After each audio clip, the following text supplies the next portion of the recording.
Yeah. Sometimes you get pressure. There's a line, you're pressured, and then that doesn't help your listening. And And for some reason, this is something that people seem reluctant to say normally.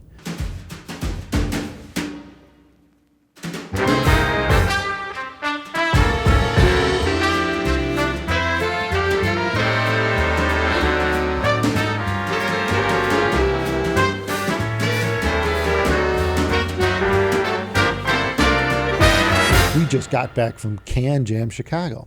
Mm-hmm. And while it wasn't like, millions of people coming to see us. Slightly less than that. Less than a million people. Mm-hmm. It wasn't a crazy busy show at all, which actually worked out. That actually worked out to the people that did come because they were able to really spend some serious head time with the headphones. I mean, there were people in our room for an hour or more, and there was no line really, so they were good. And we were fortunate to have we had 5 systems at the show, so we could do 5 people at a time. Right. So we actually got a lot of seat time with people, which is somewhat unusual. It was mostly diehards that made it out to this one, it seems, and talked with a lot of people, had a lot of good interactions. A lot of people got to try the new stuff, and it's always cool to see what other people think. And this was our first show since the whole pandemic started. New York City 2020, February CanJam. Sun was right on the edge. Was the last show we did. Yeah. It's been a couple years. Yeah. Well, it was kind of like riding a bike, It's like, seems like the same old, Yeah. Yeah. It's agreed. Like, get right back into it. Yeah. It's no different. With the same madness. Shipping stuff, product to the show. Yeah. Hoping it makes it there. I think our display didn't show up. Well, this show in particular was a lot of more question marks than usual because nobody's ever done a CanJam at this venue. So yeah, we didn't know the hotel. Right. So we didn't know what to expect. Well, actually, it was at that hotel a couple years prior for IMTS, but I didn't know at the time that would be the CanJam venue. Turns out it is. Well, they remodeled, they added to the hotel, right? It wasn't that No, big. that was the same. Oh, it was? Yeah. Oh. Yeah, they have the little food places in the lobby that are always closed for some reason. The Marriott Marquis. Yeah, right. Yeah. It's like 2019 or something you were there. Something like that. Yeah. Whatever the last time it's right across the street from the McCormick Center. Yeah. So, big convention hall. But we weren't, of course, headphones aren't big enough to be a convention hall. So we were in the Marriott. Especially the biggest it's convention. 5 million square feet or something. We don't need that for headphones. We can't attract that many people. But one thing that was a bit interesting to me was the feedback we got at the show.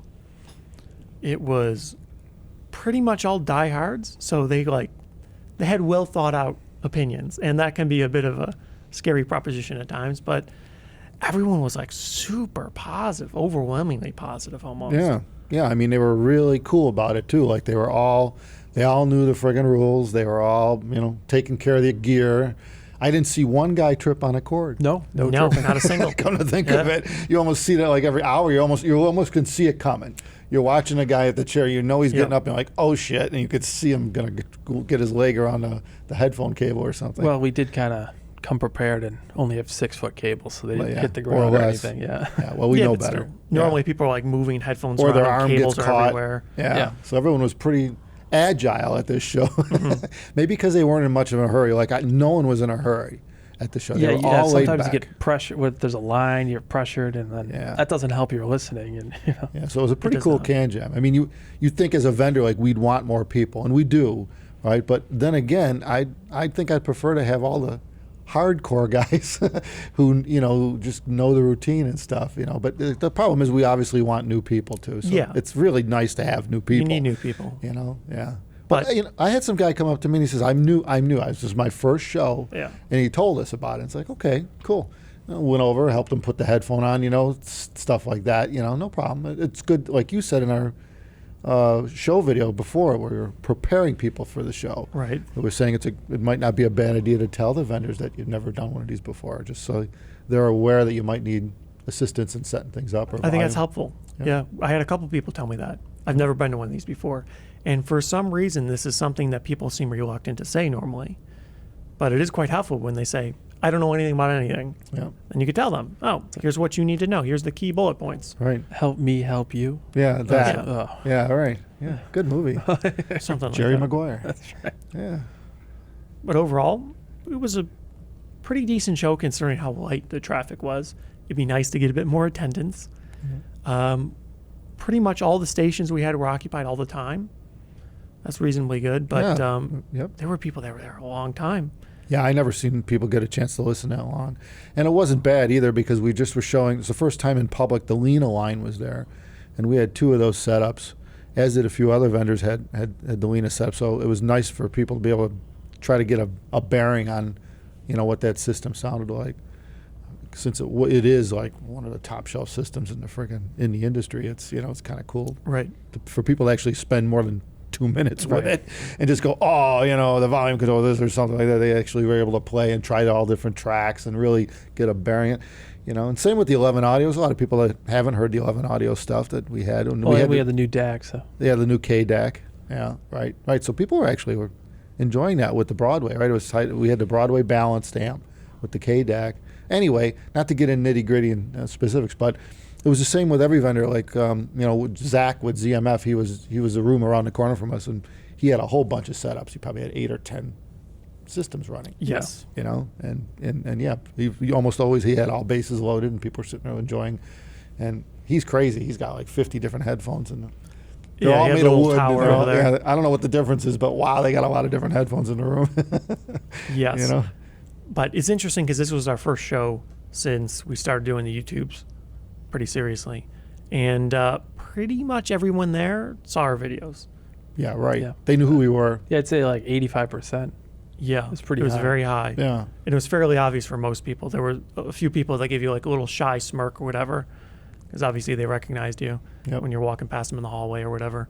But most people said, "Oh, hey, I watch your videos." Early in the first day of the show, at least 3 or 4 people came to me and said, "Man, just keep doing what you guys are doing. I love your videos. They're educational for me. There's no way to learn this any other way," type thing.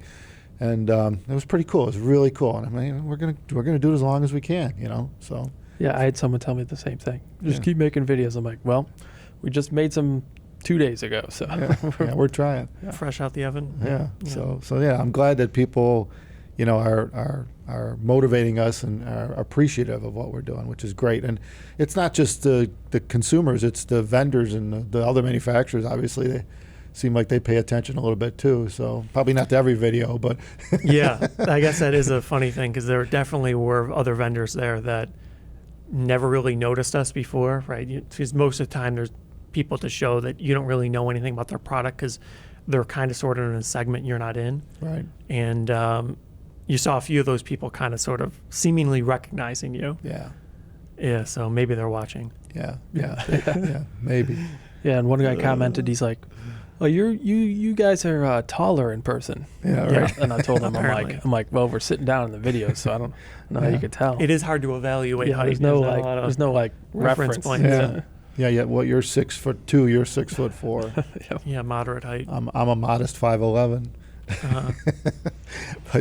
but no, it was great to see everyone there, and we just wanted to say we appreciate everybody stopping by and being cool about it, and just there to enjoy the music and what we're showing and the product, and and build up your wish list too, right? Because a lot of people were saying, well, this is something I got to put on the list now. Yeah. It's like, I ain't gonna do it right now, but I'm gonna have to get this thing, So it was pretty cool, and I mean that's what it's all about. What the boys and their toys. What will we buy next? And we even had some couples there that were walking around, and it was beautiful to see them share. His wife would sit there and listen to it, or girlfriend, I don't know who it was, sit there and listen to it for a while, and he would listen to it. It's pretty cool. They're both into it, and that's good to see, because it makes it a hell of a lot easier for the guy to buy his toys if the wife likes them too. Mm-hmm. Yeah, well, one guy, he brought his brother, who he said isn't into he's never been to a show. He doesn't know anything about headphones. Yeah. And I ran into him at our booth and in our room. Mm-hmm. So I ran into him later in the day again, and he's like, I'm gonna get into this now. Cool. So he's Cool. like, I can't. He's like, he had Beats in-ears. He's like, this is what I listen to now. Now I can't go back to this. Yeah. That's what he said. Yeah, game over for that. When you hear this, you hear all the available options. I mean, that's what I find with people in general. That people aren't aware that this stuff's available. They don't look for it. Right. And it's not exactly slamming them in the head. It's not on a billboard in Times Square, right? You're not going to see it anywhere. So it's you got to seek it out. But once you do, it's pretty much you're there. Now you get it. It's like, oh, this is nice. We had a handful of those types of people that said, well, I didn't really know it could go this high. I didn't think I could justify products in this price range. But now I heard it, I see it, I get it, I understand. Right. And quite a few people actually said, I just came by just here because I had to. And now I feel like this is something I should actually aspire to. Yeah. Because they go around the show, they hear everything. And sometimes something really stands out and really makes you kind of like want to try to get it at some point. Like try to aspire to this one. You have a focus now. You're like, right. Oh, now I see. And that's a shame. That's one of the things you can't get from like forum conversations and stuff is, an understanding of that. It's hard to get the itch from a forum touchy conversation. feely. Yeah, sure. It's very difficult to describe. Like if you were going to sit there and describe the sound of any one of those systems in there, and and not know the verbiage and not have the adjectives. I mean, it would take. You can't. You just can't. You can't convey. Pretty it, much impossible. Because even if somebody describes something perfectly, you don't necessarily know if that's going to translate to you for something that you really want to aspire to spend a large sum of money on to have your musical enjoyment brought up to the next level. The one guy came into our room and he said he has a Diana V2 and he wanted to hear the TC. I'm like, well, we got two of them here, so listen to it. Yeah. And so then I just walked away after he started listening. And then like 3 or 4 minutes go by and he just says, shit. He puts them down. And he said, that's a good response. he's like, I'm gonna have to sell my V2s, buy a TC. Yeah. So there you have it in a nutshell. You heard it here first. Yeah. That's what shows are all about. That's why it's nice to go to these smaller events and have a personal understanding of all the goodies that we spend so much time and effort to put out there. So thank you, everybody, for coming to the show and seeing us. It was great to see everybody again. We'll catch you at the next show. Take care of yourselves. Thanks.